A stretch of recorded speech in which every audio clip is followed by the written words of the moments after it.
100 ಜನರನ್ನು ಇಂಟರ್ವ್ಯೂ ಮಾಡಿದ್ರಂತೆ. ಆ 100 ಜನ ಯಾರು ಅಂತ ಅಂದರೆ ತುಂಬ ಕ್ರಿಯೇಟಿವಿಟಿ ಸಕ್ಸಸ್ಫುಲ್ ಪರ್ಸನ್ಸ್ನ ಮೀಟ್ ಮಾಡಿದ್ರಂತೆ. ಅವರೆಲ್ಲರ ಇಂಟರ್ವ್ಯೂ ಮಾಡಬೇಕಾದ್ರೆ ಎಲ್ಲರ ಬಾಯಲ್ಲಿ ಬಂದಂಥ ಒಂದು ಕಾಮನ್ ಸೆಂಟೆನ್ಸ್ ಯಾವುದು ಅಂದರೆ, ನಮ್ಮ ಕೆಲಸನ ನಾವು ಪ್ರೀತಿಸ್ತಾ ಇದ್ದೀವಿ, ನಮ್ಮ ಕೆಲಸನ ನಾವು ಲವ್ ಮಾಡ್ತಾ ಇದ್ದೀವಿ, ನಮ್ಮ ಕೆಲಸನೇ ನಮಗೆ ವೈಫ್, ನಮ್ಮ ಕೆಲಸನೇ ನನಗೆ ಲವರ್ ಅಂತ ಹೇಳಿದ್ರಂತೆ. ಅವ್ರಿಗೆ ಸ್ಟ್ರೆಸ್ ಆಗಿರುತ್ತೆ, ಬೆಳಗ್ಗೆಯಿಂದ ಸುಸ್ತಾಗಿರ್ತಾರೆ, ಇದೆಲ್ಲನೂ ನಾನು ಒಪ್ಕೋತೀನಿ, ನನಗೆ ಯಾವ ಬೇಜಾರು ಇಲ್ಲ. ಆದರೆ ಇದರಿಂದ ಅವ್ರಿಗೆ BP, ಅವ್ರಿಗೆ ಶುಗರ್, ಅವ್ರಿಗೆ ಪೇನ್ ಆಗೋದು, ಅವ್ರ ಎನರ್ಜಿ ಜಾಸ್ತಿ ವೇಸ್ಟ್ ಆಗ್ತಾ ಇದೆ. ಅದನ್ನೇ ಎಷ್ಟು ಚೆನ್ನಾಗಿ ಮಾಡ್ಬೋದು ಅನ್ನೋದನ್ನು ನಾನು ಸದ್ಗುರು ಅವರ ಈಶಾದಲ್ಲಿ ನೋಡಿದ್ದೇನೆ.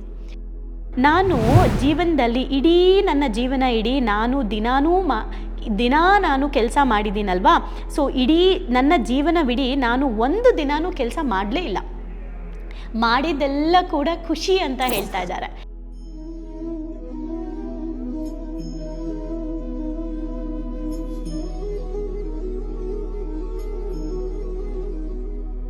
ನಮಸ್ತೆ. ನೀನು ಸತ್ತರೆ ಅಳುವವರು ಯಾರು ಪುಸ್ತಕದಿಂದ ನಮ್ಮ ಮುಂದಿನ ಚಾಪ್ಟರ್ನ ಹೆಸರು ನಿಮ್ಮ ಕೆಲಸವನ್ನು ನೀವು ಪ್ರೀತಿಸಿ. ನಾವು ಮಾಡ್ತಾ ಇರುವಂತಹ ಕೆಲಸವನ್ನು ನಾವು ಪ್ರೀತಿಸಬೇಕು ಅನ್ನೋದನ್ನು ಹೇಳ್ತಾ ಇದ್ದಾರೆ. ಅದಕ್ಕೆ ಒಂದು ಒಳ್ಳೆ ಎಕ್ಸಾಂಪಲ್ ಕೊಟ್ಟಿದ್ದಾರೆ. ಏನಂದರೆ, ಸಂತೋಷದ ಜೀವನನ ನಡೆಸಬೇಕು ಅಂದರೆ ಅದಕ್ಕಿರುವಂತಹ ಶಾಶ್ವತವಾದಂತಹ ಗುಟ್ಟು ನಾವು ಏನು ಕೆಲಸ ಮಾಡ್ತಾ ಇರ್ತೀವಿ ಆ ಕೆಲಸನ ಪ್ರೀತಿಸೋದು. ಇತಿಹಾಸದ ಅತ್ಯಂತ ಮಹಾನ್ ವ್ಯಕ್ತಿಗಳು ಯಾರೆಲ್ಲ ಇದ್ದಾರೆ, ಸಾಧಕರು ಯಾರೆಲ್ಲ ಇದ್ದಾರೆ, ಅವ್ರು ಎಲ್ಲರೂ ಕೂಡ ಅವರ ಕೆಲಸವನ್ನು ಪ್ರೀತಿಸಿದವ್ರೆ. ಇಲ್ಲಿ ಒಬ್ಬರು ಮನೋಶಾಸ್ತ್ರಜ್ಞೆ ಒಂದು ಇಂಟರ್ವ್ಯೂ ಮಾಡಿದ್ರಂತೆ. ಓಕೆ, 100 ಜನರನ್ನು ಇಂಟರ್ವ್ಯೂ ಮಾಡಿದ್ರಂತೆ. ಆ 100 ಜನ ಯಾರು ಅಂತ ಅಂದರೆ ತುಂಬ ಕ್ರಿಯೇಟಿವಿಟಿ ಸಕ್ಸಸ್ಫುಲ್ ಪರ್ಸನ್ಸ್ನ ಮೀಟ್ ಮಾಡಿದ್ರಂತೆ. ಅವರೆಲ್ಲರ ಇಂಟರ್ವ್ಯೂ ಮಾಡಬೇಕಾದ್ರೆ ಎಲ್ಲರ ಬಾಯಲ್ಲಿ ಬಂದಂಥ ಒಂದು ಕಾಮನ್ ಸೆಂಟೆನ್ಸ್ ಯಾವುದು ಅಂದರೆ, ನಮ್ಮ ಕೆಲಸನ ನಾವು ಪ್ರೀತಿಸ್ತಾ ಇದ್ದೀವಿ, ನಮ್ಮ ಕೆಲಸನ ನಾವು ಲವ್ ಮಾಡ್ತಾ ಇದ್ದೀವಿ, ನಮ್ಮ ಕೆಲಸನೇ ನಮಗೆ ವೈಫ್, ನಮ್ಮ ಕೆಲಸನೇ ನನಗೆ ಲವರ್ ಅಂತ ಹೇಳಿದ್ರಂತೆ. ಅಂದರೆ ಆ 100 ಜನರು ಕೂಡ ಅವರ ಕೆಲಸವನ್ನು ಅಷ್ಟೇ ಪ್ರೀತಿ ಮಾಡ್ತಾಯಿದ್ರು ಅಂತ. ನಿಮ್ಮ ಕೆಲಸವನ್ನು ನೀವು ಕಾಲ ಕಳೆಯೋದಕ್ಕೆ ಮಾಡ್ತಾ ಇದ್ದೀರೋ ಅಥವಾ ಉತ್ಸಾಹದಿಂದ ಮಾಡ್ತಾ ಇದ್ದೀರೋ ನೀವೇ ನೋಡಿ. ಓಕೆ, ನಿಮ್ಮ ಒಂದು ಕೆಲಸದಲ್ಲೇ ಖುಷಿನ ಕಾಣ್ತಾ ಇರಬೇಕು, ಚೈತನ್ಯ, ಉತ್ಸಾಹ ಎಲ್ಲವೂ ಕೆಲಸದಲ್ಲಿ ಹೆಚ್ಚಾಗೋ ಥರ ಇದ್ದಾಗ ಮಾತ್ರ ಆ ಕೆಲಸದಲ್ಲಿ ನೀವು ಸಕ್ಸಸ್ ತೊಗೊಳಕ್ಕೆ ಸಾಧ್ಯ. ನೀವು ಮಾಡ್ತಾ ಇರೋ ಯಾವುದೇ ಕೆಲಸ ಆಗಲಿ ಅದನ್ನು ಬಹಳ ಪ್ರೀತಿಯಿಂದ ಮಾಡಬೇಕು. 5,000 ಸಂಬಳ ಬರ್ತಾ ಇದ್ರೂ ಪರವಾಗಿಲ್ಲ, ಆ ಕೆಲಸನ ನಾವು ತುಂಬ ಪ್ರೀತಿಯಿಂದ ಮಾಡಬೇಕು, ತುಂಬ ಶ್ರದ್ಧೆಯಿಂದ ಮಾಡಬೇಕು. ತುಂಬ ಜನನ ನಾನು ನೋಡ್ತಾ ಇರ್ತೀನಿ, ಕೆಲಸ ಮಾಡ್ತಾ ಇರ್ತಾರೆ, ಲೈಕ್ ನಾನು ಇಂಥ ಕೆಲಸ ಅಂತ ಹೇಳಲ್ಲ, ಒಂದೊಂದು ಸಲ ಅನಿಸುತ್ತೆ ಲೈಕ್ ಇವ್ರಿಗೆಲ್ಲ ಎಷ್ಟು ನೀಡಿದೆ ಎಜುಕೇಷನ್ ಅಂತ. ಓಕೆ, ಎಷ್ಟು ನೀಡಿದೆ ಜನಕ್ಕೆ, ಇದ್ರ ಬಗ್ಗೆ ಗೊತ್ತಾಗ್ತಾ ಇಲ್ವಲ್ಲ ಅಂತ.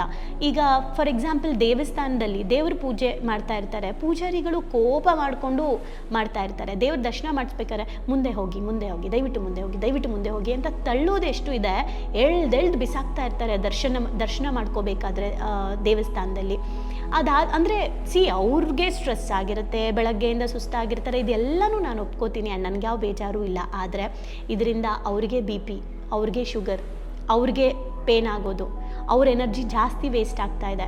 ಅದನ್ನೇ ಎಷ್ಟು ಚೆನ್ನಾಗಿ ಮಾಡ್ಬೋದು ಅನ್ನೋದನ್ನು ನಾನು ಸದ್ಗುರು ಅವರ ಈಶಾದಲ್ಲಿ ನೋಡಿದ್ದೀನಿ. ಅಲ್ಲಿಗೆ ಹೋದ್ಮೇಲೆ ಗೊತ್ತಾಗಿದ್ದು ಅಲ್ಲಿನ ಜನರು ಅವ್ರ ಕೆಲಸನ ಎಷ್ಟು ಪ್ರೀತಿಸ್ತಾರೆ ಅಂತ. ಕಸ ಗುಡಿಸೋರಿಂದ ಹಿಡಿದು ಊಟ ಬಡಿಸೋರವರೆಗೂ, ಮ್ಯಾನೇಜ್ಮೆಂಟಲ್ಲಿ ಕೂತಿರೋರವರೆಗೂ ಪ್ರತಿಯೊಬ್ಬ ವ್ಯಕ್ತಿನೂ ಎಷ್ಟು ಲೈಕ್ ಅದು ನೋಡ್ತಾ ಇದ್ದರೆ ಎಷ್ಟು ಪ್ಲೆಸೆಂಟ್ ಇದ್ದಾರೆ, ಎಷ್ಟು ಖುಷಿಯಿಂದ ಮಾಡ್ತಾರೆ ಅವ್ರ ಕೆಲಸನ ಅಂತ ಗೊತ್ತಾಗ್ತಾ ಇತ್ತು. ನಾವೆಲ್ಲ ಮಾತಾಡ್ತಾ ಇದ್ದರೆ ಈಶಾದಲ್ಲಿ ಯಾವಾಗಲೂ ಸೈಲೆನ್ಸ್ ಮೇಂಟೈನ್ ಮಾಡಬೇಕು. ನಾವೆಲ್ಲ ಮಾತಾಡ್ತಾ ಇದ್ದರೆ ಯಾರಾದರೂ ಮೊಬೈಲ್ ಇಟ್ಕೊಂಡಿದ್ರೆ ನಾವು ನಾರ್ಮಲಿ ಸ್ವಿಚ್ ಆಫ್ ಮಾಡು ಮೊಬೈಲ್ನ ಅಂತೀವಿ, ಅಥವಾ ಅಲ್ಲಿ ನೋಡೋಕ್ಕಾಗಲ್ವಾ, ಬೋರ್ಡ್ ಹಾಕಿದ್ದೀವಿ, ಮೊಬೈಲ್ ನೋಡಬಾರ್ದು ಅಂತ ಆಫ್ ಮಾಡಿ ಅಂತೀವಿ. ಆಮೇಲೆ ಆಫ್ ಮಾಡ್ಕೊಳ್ರಿ, ಗೊತ್ತಾಗಲ್ವಾ ನಿಮಗೆ ಅಂತೀವಿ. ಏನೇನೋ ಮಾತಾಡ್ತೀವಿ. ಅಲ್ಲಿ ಫೋನ್ ನೋಡ್ತಾ ಇರ್ತಾರೆ, ಮಾತಾಡ್ತಾ ಇರ್ತಾರೆ. ಅಲ್ಲಿರುವಂಥ ವಾಲಂಟಿಯರ್ಸ್ ಬಂದುಬಿಟ್ಟು ಕೈ ಮುಗಿದ್ಬಿಟ್ಟು ಪ್ಲೀಸ್ ಅಣ್ಣ, ಪ್ಲೀಸ್ ಅಕ್ಕ, ಡೋಂಟ್ ಯೂಸ್ ಮೊಬೈಲ್ ಅಂತ ಹೇಳ್ತಾರೆ. ನಾನು ಅಬ್ಸರ್ವ್ ಮಾಡಿದೆ, 3 ದಿನ ಇದ್ವಿ ನಾವಲ್ಲಿ. ಪ್ರತಿ ದಿನ 3 ದಿನವೂ ಕೂಡ ಎಷ್ಟು ಜನಕ್ಕೆ ಅವ್ರಂಗೆ ಹೇಳಿದ್ದಾರೆ ಅಂದರೆ, ಒಂದ್ಸಲ 2 ಸಲ ಓಕೆ, ಬಟ್ ಅಷ್ಟು ಸಲ ರಿಪೀಟೆಡ್ಲಿ ಹೇಳಬೇಕು ಅಂದರೆ ಎಷ್ಟು ಪೇಷನ್ಸ್ ಇರಬೇಕು. ಆ ಪೇಷನ್ಸ್ ಯಾಕೆ ಬಂದಿದೆ ಅಂದರೆ ಅವ್ರು ಮಾಡ್ತಾ ಇರೋ ಕೆಲಸನ ಅವ್ರು ಅಷ್ಟು ಪ್ರೀತಿಸ್ತಾ ಇದ್ದಾರೆ. ಅವ್ರು ಯಾವ ಕೆಲಸ ಮಾಡ್ತಾ ಇದ್ದಾರೆ ಆ ಕೆಲಸನ ಅಷ್ಟು ಪ್ರೀತಿಸ್ತಾ ಇದ್ದಾರೆ, ಅಷ್ಟು ಭಕ್ತಿ ಇದೆ, ಅಷ್ಟು ಶ್ರದ್ಧೆ ಇದೆ, ಅದಕ್ಕೆ ಅವ್ರು ಅದನ್ನು ಮಾಡ್ತಾ ಇದ್ದಾರೆ. ಆ್ಯಂಡ್ ಊಟ ಬಡಿಸೋ ಕಡೆಗೆ ನಾನು ಊಟಕ್ಕೆ ಹೋದಾಗ ನಾವೆಲ್ಲ ನಾರ್ಮಲಿ ಊಟ ಹಿಂಗೆ ಬಡಿಸ್ಕೊಂಡು ಹೋಗ್ತೀವಲ್ಲ, 500,000 ಜನ ಕೂತಿದ್ದಾರೆ, ಅವ್ರಿಗೆ ಊಟ ಬಡಿಸ್ತಾ ಇದ್ದಾರೆ. ಹೆಂಗೆ ಬಡಿಸ್ತಿದ್ದಾರೆ ಅಂದರೆ ಹಿಂಗೆ ಬಡಿಸ್ತಾರೆ, ಸಾಕಾ ಅಂತ ಕೇಳ್ಕೊಂಡು ಬಡಿಸ್ತಾ ಇದ್ದಾರೆ. ಸೊ ಎಷ್ಟು ಹೆಂಗೆ ಅನ್ನಿಸ್ತು ಅಂದರೆ ಇದನ್ನು ನಾವು ಫಾಲೋ ಮಾಡಬೇಕಲ್ವಾ. ಇದನ್ನು ಪೊಲೀಸ್ ಡಿಪಾರ್ಟ್ಮೆಂಟು, ಲಾಯರ್ಸು, ಡಾಕ್ಟರ್ಸು, ಆಮೇಲೆ ಯಾರೇ ಆಗಿರ್ಬೋದು, ಪ್ರತಿ ಕೆಲಸ ಮಾಡುವಂಥ ಪ್ರತಿಯೊಬ್ಬರು ಕೂಡ ನಿಜವಾಗ್ಲೂ ಇದನ್ನು ಅಳವಡಿಸ್ಕೋಬೇಕು. ಆ್ಯಂಡ್ ಯಾರೆಲ್ಲ ಇವತ್ತು ಸಕ್ಸಸ್ಫುಲ್ ಪರ್ಸನ್ಸ್ ಇದ್ದಾರೆ ಅವರೆಲ್ಲರೂ ಅವ್ರ ಕೆಲಸನ ಅಷ್ಟು ಪ್ರೀತಿ ಶ್ರದ್ಧೆಯಿಂದ ಮಾಡಿರೋದಕ್ಕೇ ಅವರ ಕೆಲಸದಲ್ಲಿ ಸಕ್ಸಸ್ ಸಿಗ್ತಾ ಇದೆ. ನಿಮಗೆ ಕೆಲಸದಲ್ಲಿ ಸಕ್ಸಸ್ ಸಿಗುತ್ತೋ ಇಲ್ವೋ ಗೊತ್ತಿಲ್ಲ, ಬಟ್ ನಿಮ್ಮ ಹೆಲ್ತ್ ಅಂತೂ ಚೆನ್ನಾಗಿರುತ್ತೆ. ನೀವು ಎಲ್ಲಿವರೆಗೂ ಕೆಲಸ ಮಾಡ್ತೀರಾ ಅಲ್ಲಿವರೆಗೂ ನೀವು ಆರೋಗ್ಯವಾಗಿರ್ತೀರ, ಅದಂತೂ ಸತ್ಯ. ಹಾಗಾಗಿ ನೀವು ಏನೇ ಕೆಲಸ ಮಾಡ್ತಾ ಇರಿ ಅದನ್ನು ಖುಷಿಯಿಂದ ಮಾಡಿ, ಆಟ ಆಡ್ಕೊಂಡು ಮಾಡಿ, ಸಂತೋಷವಾಗಿ ಮಾಡಿ. ಅಲ್ಲಿನ ಒಂದು ಜನಕ್ಕೆ ಏನು ಬೆಸ್ಟ್ ನೀವು ಕೊಡ್ಬೋದು ಆ ಥರ ಕೊಡಿ. ನೀವು ಡ್ರೈವರ್ ಆಗಿದ್ದರೆ ನಿಮ್ಮ ನೇಚರ್ನ ಡೆವಲಪ್ ಮಾಡ್ಕೊಳ್ಳಿ, ಈ ಒಂದು ಲವ್ ನೇಚರ್ನ ಡೆವಲಪ್ ಮಾಡ್ಕೊಳ್ಳಿ. ನೀವು ಏನೇ ಕೆಲಸ ಮಾಡ್ತಾಯಿರಿ, ನೀವು ವಾಚ್ಮ್ಯಾನ್ ಆಗಿರಿ, ಅದಕ್ಕೊಂದು ರೆಸ್ಪೆಕ್ಟ್, ಅದಕ್ಕೊಂದು ಪ್ರೀತಿ ಕೊಡಿ. ಸೊ ಇದನ್ನು ಮೇಂಟೈನ್ ಮಾಡಿ. ಆ್ಯಂಡ್ ಅದಕ್ಕೆ ಥಾಮಸ್ ಆಲ್ವಾ ಎಡಿಸನ್ ಅವರು ಹೇಳಿದಾರಂತೆ, ನಾನು ಜೀವನದಲ್ಲಿ ನನ್ನ ಜೀವನ ಇಡೀ ನಾನು ನಾನು ಕೆಲಸ ಮಾಡಿದ್ದೀನಲ್ವಾ, ಸೊ ಇಡೀ ನನ್ನ ಜೀವನವಿಡೀ ನಾನು ಒಂದು ದಿನಾನೂ ಕೆಲಸ ಮಾಡಲೇ ಇಲ್ಲ, ಮಾಡಿದ್ದೆಲ್ಲ ಕೂಡ ಖುಷಿ ಅಂತ ಹೇಳ್ತಾ ಇದ್ದಾರೆ.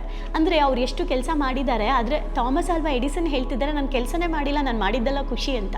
ಅಂದರೆ ಆ ಕೆಲಸನ ಅವರಷ್ಟು ಪ್ರೀತಿಸಿದ್ದಾರೆ. ಹಾಗಾಗಿ ಬದುಕಿನ ಕಲೆಯ ಮೇಲೆ ನಾವು ಪಾಂಡಿತ್ಯನ ಸಾಧಿಸಬೇಕು ಅಂದರೆ ನಮ್ಮ ಕೆಲಸಗಳನ್ನು ನಾವು ಪ್ರೀತಿಸಬೇಕು. ಆಟದ ನಡುವೆ ಶ್ರಮ, ವಿರಾಮ ಎಲ್ಲನೂ ಕೂಡ ನಾವು ಆಟದಲ್ಲಿ ತಗೋಬೇಕು. ದೇಹ, ಮನಸ್ಸು ಎಲ್ಲ ಕೂಡ ಆರಾಮಾಗಿ ಇರಬೇಕು. ಅಂದರೆ ಇನ್ಫಾರ್ಮೇಷನ್ನು, ಎಂಟರ್ಟೈನ್ಮೆಂಟು ಎಲ್ಲನೂ ಕೂಡ ವಿಭಿನ್ನವಾಗಿ ನಾವು ತಗೋಬೇಕು ಅಂತ ಅಂದರೆ ನಮ್ಮ ಕೆಲಸದ ಮೇಲೆ ನಮಗೆ ಹೆಚ್ಚು ಪ್ರೀತಿ ಇರಬೇಕು. ಹಾಗಾಗಿ ಕೆಲಸವನ್ನು ಪ್ರೀತಿಸಿ, ನಿಮ್ಮ ಕೆಲಸವನ್ನು ಪ್ರೀತಿಸಿ. ಇಂಥ ಕೆಲಸ ಅಂಥ ಕೆಲಸ ಅಂತ ಅನ್ಬೇಡಿ. ನೀವು ಯಾವುದೇ ಬಿಸ್ನೆಸ್ ಮಾಡ್ತಾಯಿರಿ, ನಿಮಗೆ ಸಂಬಳ ಸಾಕಾಗದೇ ಇರಲಿ ಅಥವಾ ನಿಮಗೆ ಆ ಕೆಲಸ ಇಷ್ಟ ಇಲ್ಲದೆ ಇರಲಿ, ದಯವಿಟ್ಟು ನಿಮಗದು ಒಂದು ಹೊತ್ತಿಗೆ ಊಟ ಕೊಡ್ತಾ ಇದೆ ಅಂತ ಅಂದರೆ ಆ ಒಂದು ಕೆಲಸನ ಬಹಳ ಪ್ರೀತಿಯಿಂದ, ಬಹಳ ಶ್ರದ್ಧೆಯಿಂದ ಮಾಡಿ, ಬಹಳ ಗ್ರ್ಯಾಟಿಟ್ಯೂಡ್ ಇಟ್ಕೊಳ್ಳಿ. ಅದು ನಿಮ್ಮ ವ್ಯಕ್ತಿತ್ವನ, ನಿಮ್ಮ ಆರೋಗ್ಯಕ್ಕೆ, ನಿಮ್ಮ ವ್ಯಕ್ತಿತ್ವಕ್ಕೆ ತುಂಬಾ ಬೆನಿಫಿಟ್ ಕೊಡುತ್ತೆ ಆ್ಯಂಡ್ ನಿಮ್ಗೆ ಒಳ್ಳೆ ಆತ್ಮತೃಪ್ತಿ ಕೊಡುತ್ತೆ. ಹಾಗಾಗಿ ನಿಮ್ಮ ಕೆಲಸವನ್ನು ಪ್ರೀತಿಸಿ. Thank you.